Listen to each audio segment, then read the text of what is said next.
Hello everyone, welcome to my YouTube channel. तो आज हमारी पॉलिटिक एमसीक्यू सीरीज़ की क्लास नंबर 22 और आज की क्लास का हमारा टॉपिक है टॉपिक 12 प्रधानमंत्री और उसका पार्ट 1।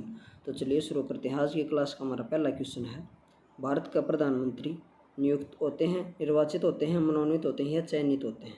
तो इस क्वेश्चन का राइट आंसर है भारत के प्रधानमंत्री को नियुक्त किया जाता है। और भारत के प्रधानमंत्री की नियुक्ति राष्ट्रपति के द्वारा की जाती है और इसका वर्णन संविधान के अनुच्छेद 75 में दिया गया है। उसके बाद है, भारत के प्रधानमंत्री का पद संविधान द्वारा गठित है, परंपराओं पर आधारित है, संसद द्वारा पारित साधारण विधेयक द्वारा गठित है, उपयुक्त सभी असत्य हैं। तो इस क्वेश्चन का राइट आंसर ऑप्शन नंबर ए, संविधान द्वारा गठित है भारत के प्रधानमंत्री का पद। अगला क्वेश्चन है, प्रधानमंत्री की नियुक्ति कौन करता है? तो इस क्वेश्चन का राइट आंसर है ऑप्शन नंबर ए, प्रधानमंत्री की नियुक्ति राष्ट्रपति करता है। इसका वर्णन संविधान के अनुच्छेद 75 में दिया गया है। और अन्य मंत्रियों की नियुक्ति राष्ट्रपति प्रधानमंत्री के परामर्श से करता है। प्रधानमंत्री के परामर्श से अन्य मंत्रियों की नियुक्ति राष्ट्रपति के द्वारा की जाती है। उसके बाद है, सामान्यतः प्रधानमंत्री होता है लोकसभा का सदस्य, राज्यसभा का सदस्य, लोकसभा में बहुमत दल का नेता या राज्यसभा में बहुमत दल का नेता। तो इस क्वेश्चन का राइट आंसर है लोकसभा में बहुमत दल का नेता होता है। उसके बाद है, भारत के एक व्यक्ति अधिक से अधिक कितनी बार प्रधानमंत्री नियुक्त किया जा सकता है? ऑप्शन नंबर ए केवल एक बार, ऑप्शन नंबर बी केवल 2 बार, ऑप्शन नंबर सी केवल 3 बार या ऑप्शन नंबर डी कितनी ही बार? तो इस क्वेश्चन का right answer option number D, एक ही व्यक्ति चाहे कितनी ही बार भी हमारे देश का प्रधानमंत्री नियुक्त किया जा सकता है। उसके बाद है, भारत में शक्तियों का प्रमुख उभरता केंद्र कौन है? लोकसभा, राज्यसभा या प्रधानमंत्री या मंत्रिपरिषद? तो इस क्वेश्चन का right answer option number C, प्रधानमंत्री। लोकसभा यह संसद का निम्न सदन होता है। इसकी संरचना के बारे में वर्णन संविधान के अनुच्छेद 81 में दिया गया। राज्यसभा की संरचना के बारे में वर्णन संविधान के अनुच्छेद 80 में है। राज्यसभा को द्वितीय या उच्च सदन भी कहा जाता है, द्वितीय या उच्च सदन। और लोकसभा प्रथम या निम्न सदन होता है, प्रथम या निम्न सदन। उसके बाद है, निम्नलिखित में से कौन लोकसभा का नेतृत्व करता है? राष्ट्रपति, उपराष्ट्रपति, प्रधानमंत्री या लोकसभा अध्यक्ष? तो इस क्वेश्चन का right answer option number C, प्रधानमंत्री लोकसभा का नेतृत्व करता है। अगला क्वेश्चन है, संघीय मंत्रिपरिषद का अध्यक्ष कौन होता है? राष्ट्रपति, प्रधानमंत्री, गृह मंत्री या कैबिनेट सचिव? तो इस क्वेश्चन का राइट आंसर है प्रधानमंत्री संघीय मंत्रिपरिषद का अध्यक्ष होता है। नेक्स्ट क्वेश्चन है, योजना आयोग का अध्यक्ष कौन होता है? राष्ट्रपति, उपराष्ट्रपति, प्रधानमंत्री या गृह मंत्री? तो इस क्वेश्चन का राइट आंसर है प्रधानमंत्री। अब योजना आयोग को ख़त्म कर दिया गया, उसकी जगह नीति आयोग का गठन किया गया है। योजना आयोग को समाप्त करके और नीति आयोग का गठन प्रधानमंत्री नरेंद्र मोदी के द्वारा 1 जनवरी 2015 को किया गया था। नीति आयोग की फुल फॉर्म है national institute of transforming India, NITI, national institution for transforming India.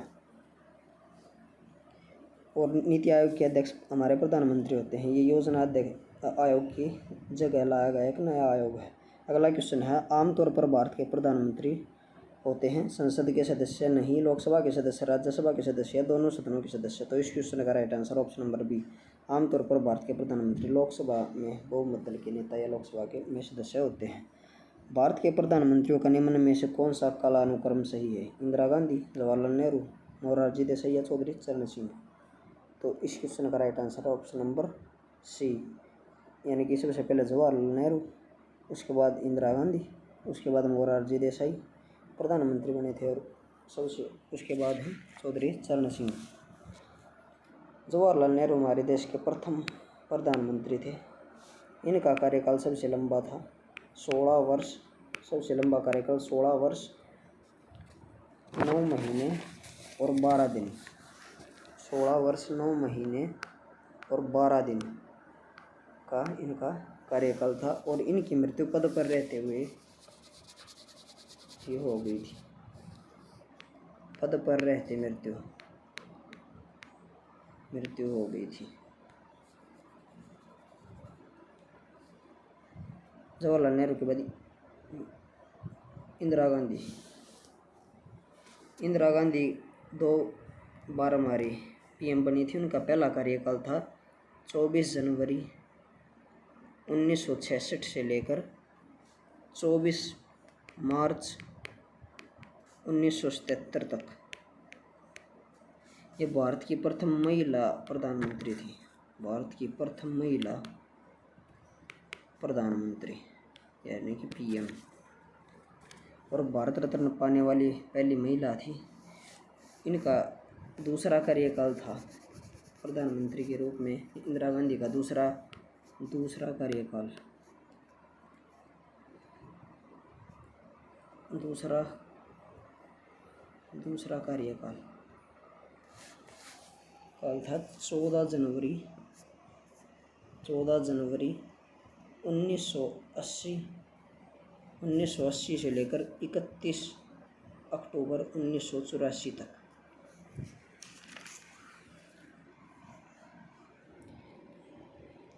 अगला क्वेश्चन है, संसदीय तंत्र में वह व्यक्ति प्रधानमंत्री चुना जाता है जो निम्न होता है: उच्च सदन में बहुमत दल, निम्न सदन में बहुमत दल, उच्च सदन में अल्पमत दल या निम्न सदन में अल्पमत। तो इस क्वेश्चन का राइट आंसर निम्न सदन में बहुमत दल का नेता ही प्रधानमंत्री चुना जाता है।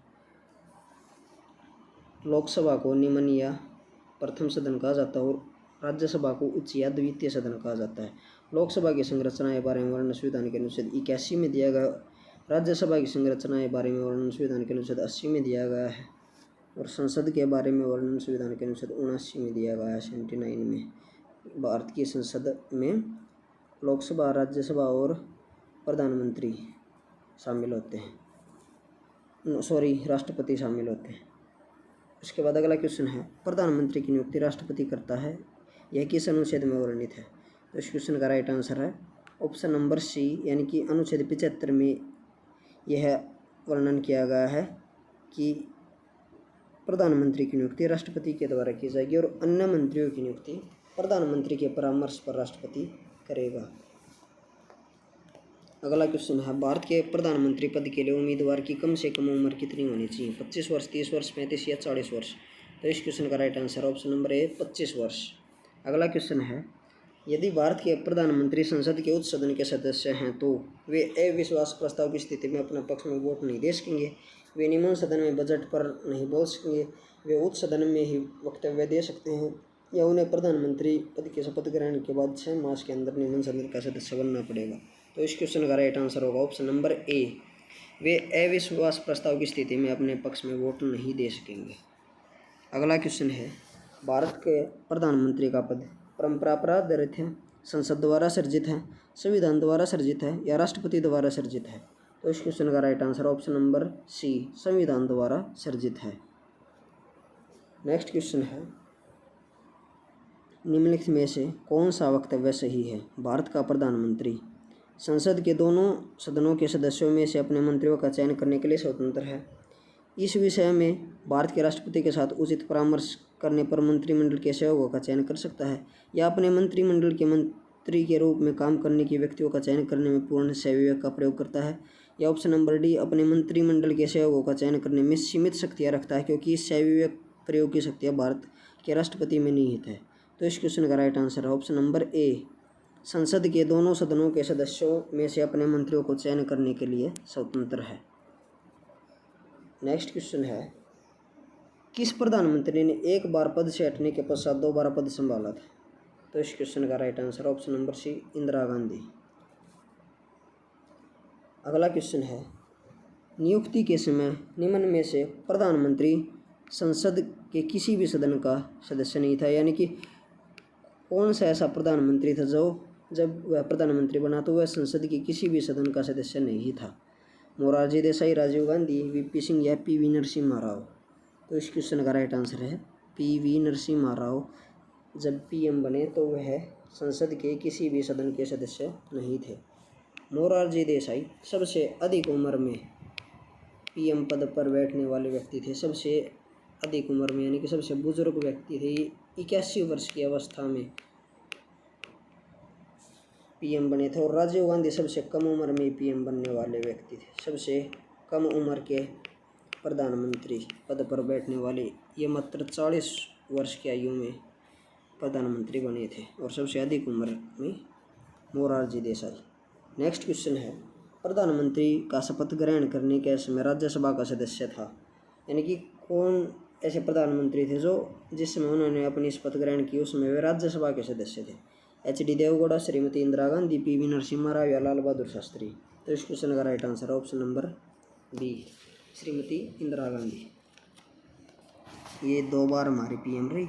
इनका पहला कार्यकाल 24 जनवरी 1966 से लेकर 24 मार्च 1977 तक था, 1977 यानी कि 1977। और इनका दूसरा कार्यकाल 14 जनवरी 1980 से लेकर 31 अक्टूबर 1984 तक था। भारत की प्रथम महिला प्रधानमंत्री थी। और उसके बाद अगला क्वेश्चन है, प्रधानमंत्री का पद ग्रहण करने के समय विधानसभा का सदस्य था, यानी कि कौन ऐसे प्रधानमंत्री थे जो जब उन्होंने प्रधानमंत्री का पद ग्रहण किया तो उस समय वे विधानसभा के सदस्य थे।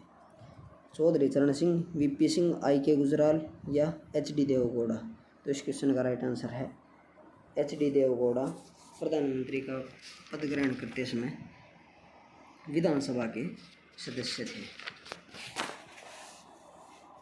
और एच.डी. देवगौड़ा का प्रधानमंत्री के रूप में कार्यकाल 1 जून 1996 से लेकर 21 अप्रैल 1 जून 1996 से लेकर 21 अप्रैल 1997 तक था।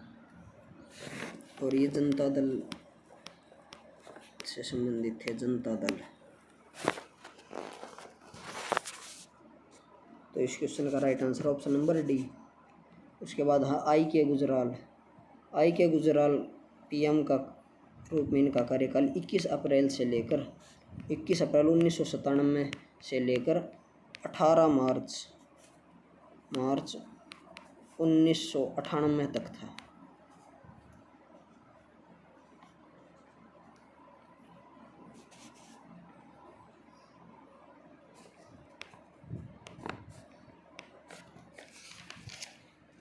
उसके बाद है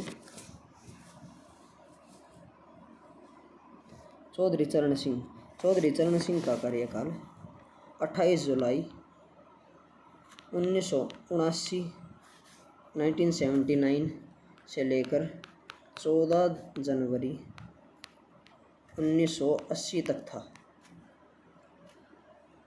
ये एक ऐसे प्रधानमंत्री थे जो संसद में कभी उपस्थित ही नहीं हुए।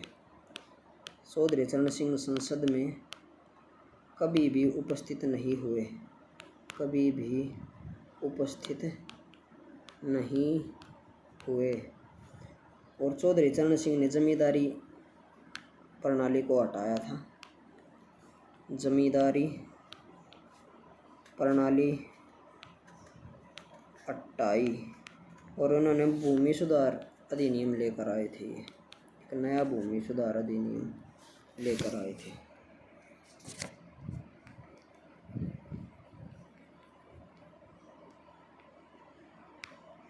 वीपी सिंह का कार्यकाल 2 दिसंबर 1989 यानी कि 1989 से लेकर 10 नवंबर 1990 तक था। और ये अविश्वास प्रस्ताव इनके खिलाफ पारित किया गया था और उसके बाद इन्हें अपने पीएम पद से इस्तीफा देना पड़ा था। उसके बाद है, लोकसभा का विश्वास मत प्राप्त किए बिना ही प्रधानमंत्री पद पर कार्य करने वाले पहले व्यक्ति थे। चौधरी चरण सिंह, मोरारजी देसाई, वीपी सिंह या चंद्रशेखर। तो इस क्वेश्चन का राइट आंसर है चौधरी चरण सिंह। ये संसद में कभी उपस्थित नहीं हुए। मोरारजी देसाई सबसे अधिक उम्र में पीएम बने थे, 81 साल की आयु में, 81 ईयर्स ओल्ड।